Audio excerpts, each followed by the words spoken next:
الحامل المتوفى عنها زوجها تزعو. مقصود د دې باب دا دی چې عدت د حامل المتوفى عنها زوجها وضع الحمل، چې د کومې ښځې خاوند مړ شي هغه ښځه وړه ده که هغه ښځه کتابیه ده که هغه ښځه کبیره ده، د ټولو عدت چې دی هغه څومره دی 4 میاشتې او 10 ورځې. خو په دې کې که کله کومه ښځه حامله نو د هغې 4 امامان ټول فقها او امت جمهور علما اوس پکې اختلاف نشته، دوی دا وایي چې د دې حاملې ښځې عدت هغه ختمیږي په وضع د حمل سره. اگر که دا وضع د حمل 1 غنټه پس وشي د خاوند د مرګ وروسته 1 ورځ وروسته وشي دا عدت د دې ختم شو. علي رضی الله عنه نه ابن عباس رضی الله عنه نه داسې نقل دی چې هغوی قایل وو په هغه وخت کې په ابعد الاجلین سره که یوه ښځه حمل د 4 میاشتو 10 ورځو نه مخکې وشي وایي د دې عدت نه ختمیږي، 4 میاشتې 10 ورځې به صبر کوي. او که د یوې ښځې 4 میاشتې 10 ورځې تېرې شي خو حمل اعلانوي وضع د حمل یې نه کړي نو د دې عدت نه ختمیږي تر څو پورې چې وضع د حمل یعنې ابعد الاجلین چې کومه ابعده وه نو هغې باندې به عدت ختمیږي. دا د علي رضی الله عنه نه داسې نقل ده، د ابن عباس رضی الله عنه نه نقل ده. په دې باب کې اصل چې دی هغه دغه آیات دی چې والذین یتوفون منکم ویذرون ازواجا یتربصن بانفسهن 4 اشهر و 10. خو ورسره بل آیات وأولاة الأحمال أجلهن أن يضعن حملهن. وبه حدثنا أحمد بن منيع قال حدثنا حسين بن محمد قال حدثنا شيبان عن منصور عن إبراهيم عن الأسود عن أبو السنابل ابن بعكاكين دا صحابي دی د رسول الله صلی الله علیه وسلم قال وضعت سبيعة بعد وفاة زوجها ب23 أو 25 يوما. سبيعة بيبي سبيعة بنت الحارث د خاون وفات شو 3 ورځې پسې وضع د حمل وشوه، اولاد یې راوړ. فلما تعلت کله چې پاکه شوله، تعلت معنا طهرت من النفاس، پاکه شوله د نفاس نه، نو تشوفت للنکاح. تشوفت معنا تزینت للنکاح معنا للخطاب، هغه کسانو دپاره چې څوک خطبه کول غواړي هغې ته ځان ښایسته که تشوفت. فانکر علیه نو انکار وکړلی علیها، انکار وکړلی شو په دې باندې چې تا ښایسته جامې واغوستلي او ځان دې د نکاح والاو دپاره ښایسته که، نو دا کار په دې باندې فانکر علیها د دې دا چې دا ستا دپاره جایز نه دی. فذکر ذلک للنبي صلی الله علیه وسلم فقال الله رسول ویله ان تفعل یعنی ما ذکرتم من التشوف، کچیرته دا کار کوي دا ځان ښایسته کوي نو خیر دی فقد حل اجلها نیټه حلاله شوې ده پوره شوې ده دا حدیث دلیل دی په دې باندې چې عدت د متوفى عنها زوجها چې دی هغه وضع د حمل ده حدثنا احمد بن منيع دویم سند بیان کو وفي الباب عن ام سلمہ د ام سلمہ بی روایت رست روان دی قال ابو عيسى حديث ابي السنابل حديث مشهور من هذا الوجه بدي سند سرخ ولا نعرف للاسود سماعا من ابي السنابل حافظ ابن حجر رحمه الله وی دا قول امام ترمذی کې دی شي د امام بخاری رحمه الله د رای موافق کړي ځکه اسود من کبار تابعین دی او دا د شاګردانو د ابن مسعود نه دی او دا موصوف نه دی په تدلیس سره نو دا حدیث د شرط د مسلم سره برابر دی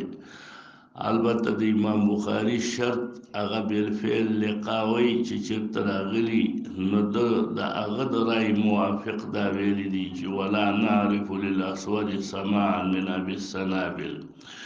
وسمعت محمدا يقول لا اعرف ان ابا السنابل عاش بعد النبي صلى الله عليه وسلم والعمل على هذا عند أكثر أهل العلم من أصحاب النبي صلى الله عليه وسلم وغيرهم أن الحامل المتوفى عنها زوجها إذا وضعت فقد حل التزويج لها وإن لم تكن انقضت عدتها اگر کاغه عدت چې څلور میاشتې لس ورځې د هغې نه پوره شوې چې وضع د حمل یې وکړله نو د دې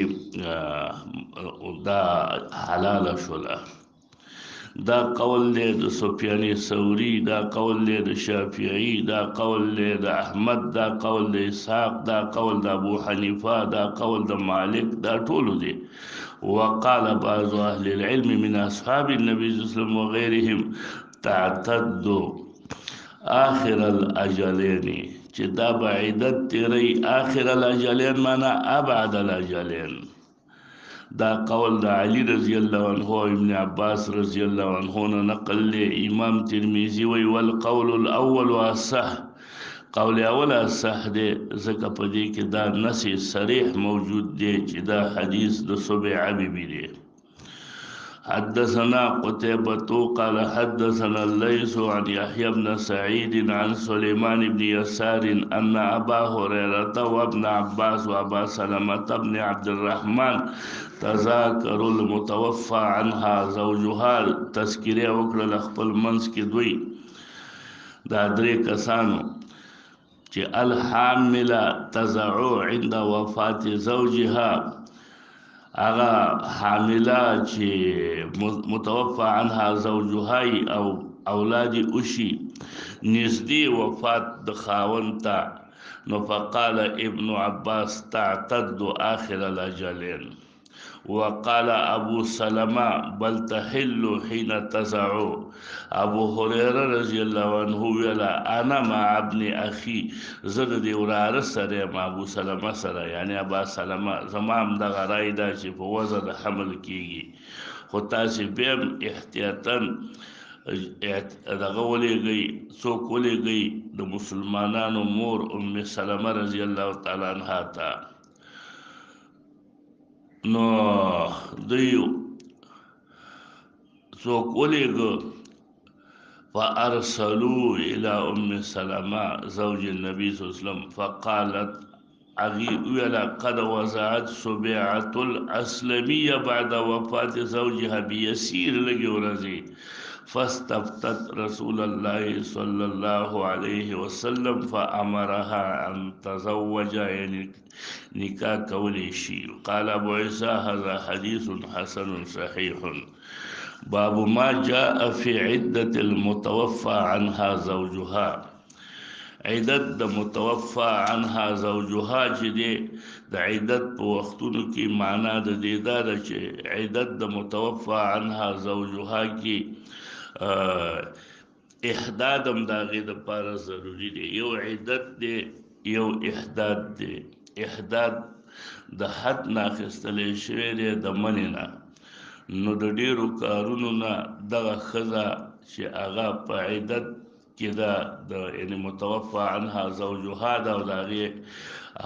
د عدت ایام دي نو په دې عدت کې په هغې باندې احداد هم لازم دی احداد معنا منېوالی د ډیرو شیونو نه په دې ښځه باندې لازم دی د هغه شیانو نه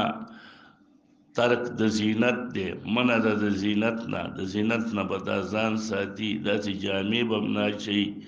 داسې په ځان باندې به رانجه مانجه داسې نور ځان ښایسته کول خوشبویي وال دا به یو هم نه کوي نو دغه عدت د متوفا عنها زوجها چې دی دې کې دغه د احداد مسئله بیانوي حدثنا الانصاري حدثنا معن بن عيسى انبأنا مالك بن انس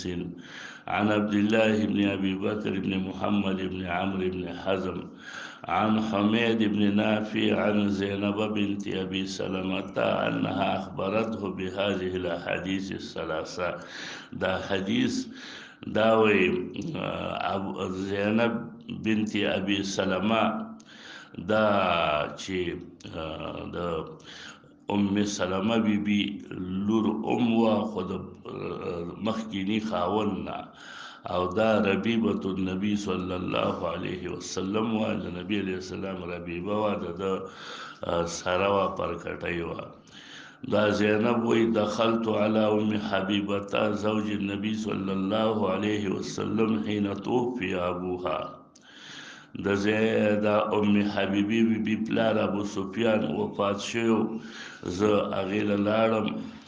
نو فدعت بطیب درې ورځو نه پس راوی غوښتله خوشبویي فیه صفره چې په هغې کې زیړوالی و یعنې د زعفران سره زعفران ورسره ګډو دي خوشبویي سره صفرة خلوق خلوق زعفران ورته وایي او غیره یا د بل شي دغه وه پکې فدهنت به جاریحتن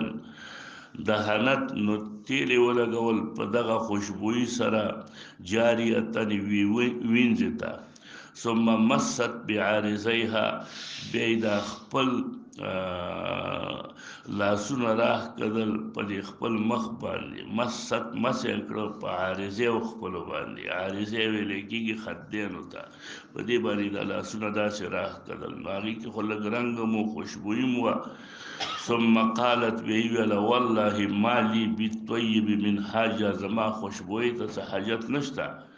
ځکه غم خو زما اوس هم باقي دی پلار مې مړ دی یا خاوند مې نشته دی زما څه خوشبویي ته حاجت نشته خو غیر انی سمعت رسول الله صلی الله علیه وسلم یقول لا يحل لامرأة تؤمن بالله واليوم الآخر ان تحد على میت ان تحد چې احداد وکړي په یو مړي باندې فوق ثلاثه ایام د پاسه د درې ورځو نه یعنې ترک و زینت به نه کوي یوه ښځه چې ایمان یې راوړی په الله او د الله په رسول باندې د درې ورځو نه اخوا الا علی زوج 4 اشهر وعشره مګر په خاوند باندې به ترک د زینت کوي 4 میاشتې او 10 ورځې په دې کې به د ښځه احداد عدت کې په دې باندې احداد ضروری دی چې ترک د زینت به کوي منه د زینت به کوي دا ډیرو خلکو ته معلومه نه دا مسله نو هغه دغه ښځه د هغې بې رنګینې جامې مچوي او خوشبویونو باندې سر مینځي او خوشبویي م لګوي او یا نور داسې د خاوند د کور نه علاوه بل ځای کې شپې لمځي نو دا ټول په دې باندې د 4 میاشتې 10 ورځو پورې منع دي جایز نه دي حدث قال زینب دویم حدیث زینب بنت ابي سلمه وی هغه دا دی چې دخلت علی زینب بنت جحش چې د رسول الله صلی الله علیه وسلم بیبي وه حين توفي اخوها ورور یې مړو فدعت بطيب فمست منه نو مسح که د هغې نه بیا یې وویله والله ما لي في الطيب من حاجه غیر اني سمعت رسول الله صلی الله علیه وسلم يقول لا يحل لامرأة تؤمن بالله واليوم الآخر أن تحد على ميت فوق 3 ليال إلا على زوج 4 أشهر و10. زینب دریم حدیث قالت زینب وسمعت أمي أم سلمة تقول جاءت امرأة إلى رسول الله صلى الله عليه وسلم فقالت يا رسول الله إن ابنتي توفي عنها زوجها وقد اشتكت عينيها وقد اشتكت. لکه په بل روایت کې راځي په کار دا و چې دای فاعل نو مرفوع په دغه سره ویلې په عیناها داسې په کار خو په بعض روایتونو کې دغه د قیاس سره موافق راغلی دی او که داسې شي نو اشتکت کې ضمیر د هیه به راځي شي او عیناها مفعول دی نو ځکه داسې ویلي فنکحلها فقال رسول الله صلی الله علیه وسلم لا مرتين او 3 مرات 2 کرتا او تاغي دا پختنه وکړه یا 3 کرتا كل ذلك يقول لا هر والی بو رسول الله ویل جائز نه ده او به ورته ویل انما هي 4 اشهر و10 دا عدت چې الله پتا سي باندې مقرر کړی دی سره د احداد نه دا 4 میاشتې 10 ورځې دي وقد كانت إحداكنا في الجاهلية او په تحقیق سره وبي وطن استاسنه د جاهلیت په وختونو کې ترمی بالبعرة اشتلبه پچا بعره ویل کېږي رسول بعیر ته على رأس الحول یعنی په اول سنه په اول د کال کې به پچا ویشتله او بیا عیدت ختم شو د جاهلیت په وختونو کې اصل کې علما وی د جاهلیت وختونو کې رواج داسې و چې د کومې ښځې به خاوند مړ شو نو دی به په یو مکان ضیق تنګ کې یو کال وخت تېراو چې هغې ته به صرف ډوډۍ موډۍ ورکول کېدله نور څوک به ورسره نه کېناستل نه پاڅېدل هغه تنګ کوټه کې ناسته وه چې زه په احداد غم کې ما هغې به لمبلې نه هغې به جامې بدلولې نه یو کاله پورې وه په ماغه جامو په ماغه دغه کې وه حالت کې وه نه به یې سر اینځه نه به یې څه اینځل یو کال به مکمل تیر شو چې نوی کال به د هغې شروع شو نو بیا به له یوه دابه وې وړلی شوله حیوان لکه خر مر یا نور داسې شی او په هغې باندې بیا خپل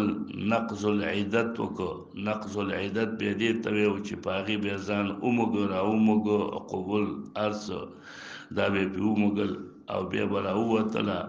یوه پچه بیا وله ورکړله هغه بیا وغورځوله چې زما عدت ختم شو نو ډېر کلت به دغه حیوان چې بیا وله وړی و هغه به دغه دا خو ډېره ناولې ګنده به وه که نه نو هغې به پورې ځان مښدلی و را مښدلی و هغه به مړ شو نو دا رسول الله صلی الله علیه وسلم هغې ته وایي چې وګوره دونه سخته به تاسې باندې د جاهلیت په وختونو کې وه اوس د اسلام په وخت کې خو صرف 4 میاشتې 10 ورځې دي هغه هم د عامو خلکو سره ناستې استئ لمبلی شئ جامې اچولی شئ سر اینځلی شئ هر څه کولی شئ خو اوس دا زینتونه نشي پرېښودلی چې سترګو کې رانجه پرېږدئ او نور زینت صرف پرېږدئ دا خو پرېږدئ که نه نو د دې حدیث نو داسې معلومه شوله چې دا کحل چې دی اکتحال چې دی اگر که سترګې خوږیږي خو دا جایز نه دی داسې شی اچول چې هغه رنګ نه لري نو هغه خیر دی خو داسې شی چې هغه رنګ لري نو هغې کې ښایست راځي نو دا جایز نه دی دا حدیث صریح دی په دې کې او دا مذهب دی د امام احمد حنبل رحمه الله زمونږ فقه حنفي او امام مالک رحمه الله دا ویلی دي که د خایس د پاره شي جایز نه دي او که د مرض او د ضرورت د پاره شي جایز دي. امام شافعی رحمه الله داسې رائے ده چې د لکه څنګه چې د ام سلمہ بیبي روایت دی موطا امام مالک کې هغه نقل دی او داسې په هغې کې راغلي دي چې اجعلیه باللیل وامسحیه بالنهار د شپې که اچوئ د ضرورت د وجې نه خیر دی، د ورځې به یې بېرته پاک کړي. لکه روایت د ابو داود کې هم دغسې راځي فتکتحلین باللیل وتغسلینه بالنهار. دغه مذهب دی د امام شافعی رحمه الله عمر. وفي الباب عن فريعة بنت مالك أخت أبي سعيد الخدري وحفصة بنت عمر قال أبو عيسى حديث زينب حديث حسن صحيح والعمل على هذا عند أصحاب النبي صلى الله عليه وسلم وغيرهم أن المتوفى عنها زوجها تتقي في عدتها الطيب د خوشبوینا والزینا او د زینت نه بزان ساتي. دا قول د سفیانی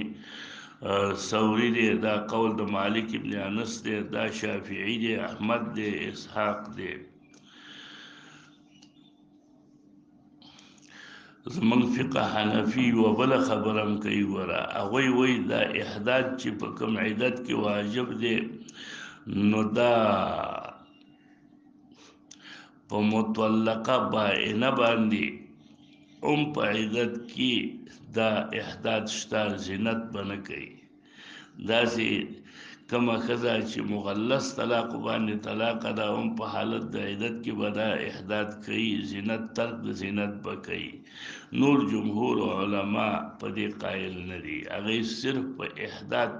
هغه په متوفا عنها زوجها باندې په عدت کې لازم وایي. باب ما جاء فی المظاهر یواقع قبل ان یکفر. یو سړی مظاهر دی او د خپلې ښځې نه زهار کړی دی او هغه باندې خو کفاره لازمه ده چې هغه به اوس په دې خپل قول چې دا قول باطل قول کړی دی ښځې ته یې ویلي دي چې انت کظهري امي، نو په دې باندې دا مستحق دی د کفارې چې دا به کفاره ورکوي. نو اوس دله کفاره نه ده ورکړې او ایسته ښځې سره یې جما وکړه، یواقع جما وکړي مخکې د که په دې باندې یوه کفاره ده که په دې دوه کفارې دي. نو جمهور علما ټول دا وایي چې په دې باندې بس یوه کفاره ده او د بعضې علماو نه داسې امام ترمیزي نقل کړی دی چې هغوی ویلي دي چې دوه کفارې به ورکوي، یو خو دغه چې زهار یې کړی او بل دا چې جما یې وکړله مخکې، نو دوه کفارې په دې لازمې دي. خو صحیح خبره دا ده چې یوه کفاره به ورکوي، بله کفاره ورباندې نشته دی. حدثنا أبو سعيد الأشج قال حدثنا عبد الله بن إدريس عن محمد بن إسحاق عن محمد بن عمرو بن عتوى عن سليمان بن يسار عن سلمة بن صخر البيازي عن النبي صلى الله عليه وسلم في المظاهر یواقع قبل ان یکفر، چې جما وکړي د ښځې سره هغه ښځې نه چې د چا نه اظهار کړی دی هغې سره جما وکړي مخکې د دې نه چې کفاره ورکړي. نو نبی علیه السلام ورته ویله چې کفاره واحده په ده باندې هم دغه یوه کفاره لازمه ده، دویمه کفاره پرې نه لازمیږي. دا مولا علی قاریم وایي چې و مذهبنا زمونږ مذهب هم دا دی چې استغفر الله د الله نه به بخښنه وغواړي ولا شیء علیه غیر الکفارة الاولی،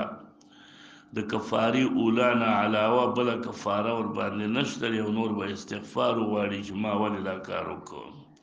قال ابو عيسى هذا حديث حسن والعمل على هذا عند اكثر اهل العلم چې سفیان مالک شافعي احمد اسحاق ما تاسو ته ویل مذهب د ابو حنیفه هم دی خو امام ترمذی رحمه الله دا څه نشي هغه چې تعصب دیونه نقلی خدایي مذهب ورته په صحیح سند نه رسیدلی نو هغه چا بیان کوي چې په دغه مسله کې دته داغه مذهب په صحیح سند رسیدلی اوس دلته دا خو د زهار مسله ده